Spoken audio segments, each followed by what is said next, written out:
Well, a lot of it will get turned into firewood. And there's firewood in there that we're going to move into the barn. So the barn's going to be our woodshed this year. While we don't have animals.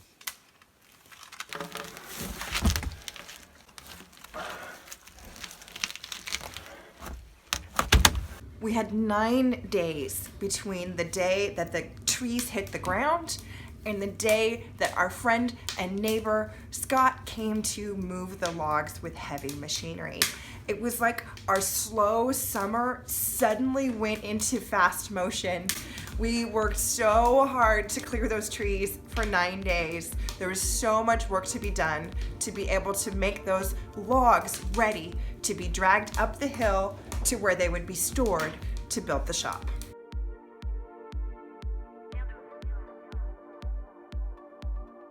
This is a really labor-intensive way to, I guess, produce any of the products that come out of this. The lumber, the firewood, the stuff that we've used in landform work, but it's well worth it. We want to see the results of our labor and waste as little as humanly possible. So I really don't mind contributing hours and my energy into producing these products. Now I can push off the little odds and ends. I had to, sort of determine, after seeing everything on the ground, what's going to be most useful for what piece of the shop. There's some pieces that are nearly 20 feet long, or at least I would cut a 20-footer in order to get an 18, somewhere in that area. There's a lot of things that are 12 feet long or so, and I'm cutting a 14 or 16 to see those. And there's a lot of small profile pieces that are about 8 feet long. So I'm kind of keeping my eye out for what I'm going to get the larger profiles out of in long length, the smaller profiles in the short lengths, and all the in-betweens. And it's just eyeballing it, trying to figure out what's going to work best.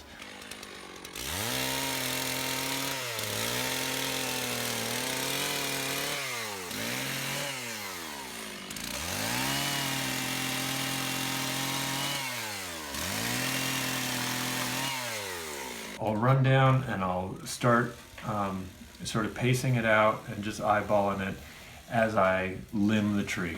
So you learn a lot about how straight the log is, how straight the tree is, by walking it and getting all of the limbs off. So that's my first pass of figuring it out. I probably should have invested in a small limbing saw by now, but I still roll around with I have the Stihl 660, which is a big heavy motor, but that does all the other jobs. And then limbing is a little cumbersome. So I go through and I limb the whole thing. I make the call at the top of the tree when it's too small to actually turn into lumber. And then it's great if we can, before we hook a chain up to it and drag that log away, if we can get limbs already taken care of and out of the way, it makes that whole process a lot easier. With our rocket mass heater, we're able to burn limbs as firewood, even down to about 1 inch is the cutoff. 1 inch in diameter is the smallest that will go to the work of processing to turn into firewood. So I have a dedicated miter saw, a chop saw that I hook up to the generator and process it that way. I like to try and get the receptacle that firewood's going into very close. So I'll just park the four-wheeler trailer next to where I'm working. Sometimes I'll even set the saw right on the four-wheeler trailer, so as I chop firewood, it drops right into the trailer, and I drive the trailer out and to the woodshed, unload it there. And Esther and the kids usually stack all the firewood, and I just keep dumping stuff in front of them. We are done with one tree.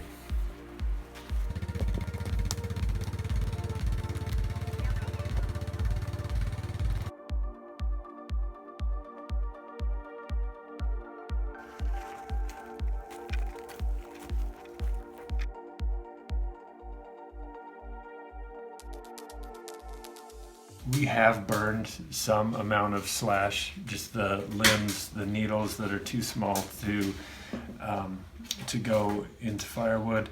This year, Esther has been building so many berms and sort of water control features on our land that she was able to use up almost all of the stuff that we didn't turn into firewood. So that's been a great sort of innovation here as far as what we do with all the parts of the tree. We like to try and get, all of those parts working for us and think about it as a nearly zero waste project. It would be a shame to take down these trees that are probably 70 years old, not quite 100 years old, and just have most of their, to have a lot of waste from that. We want to honor the time and all of the energy that went into growing this great big piece of carbon and make good use out of it.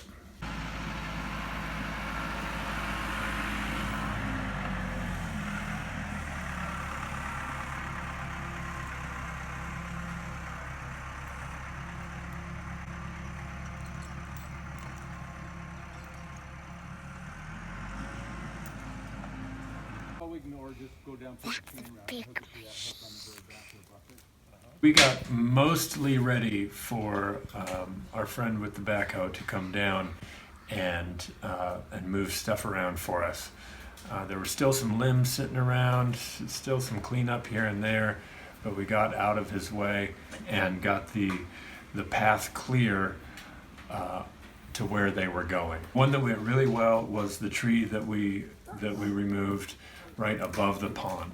It had to fall across the pond and not on the dam. So it hit the opposing side of the ravine and slid down a little bit and got to a place where we can easily get it from the road that goes across the dam.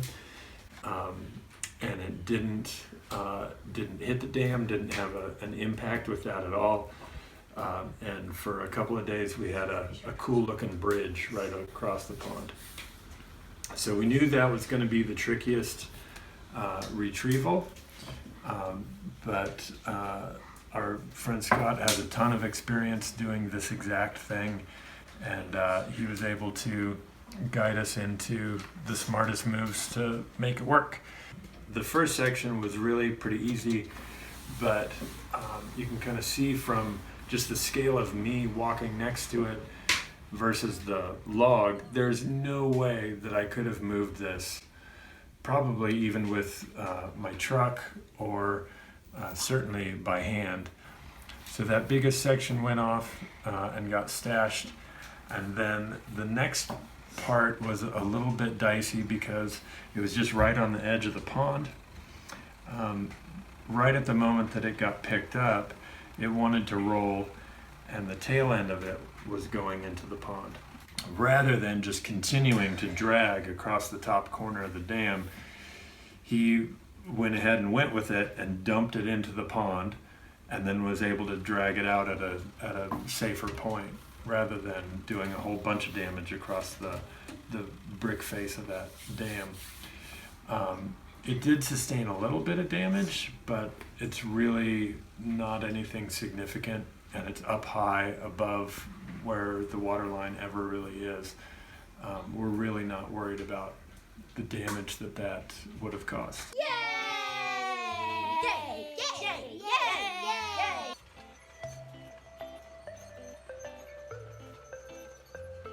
Already having the mill set up where it is, it was great to see a giant log stack get set up right next to it.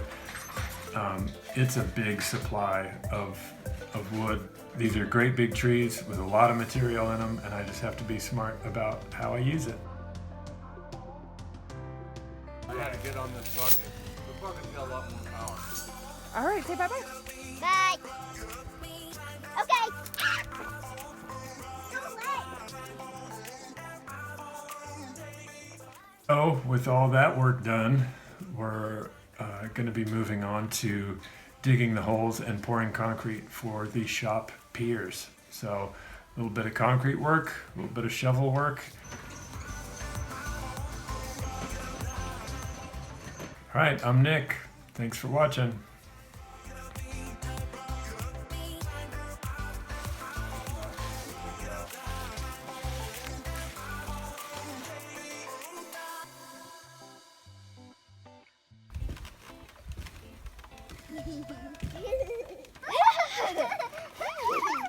Harder.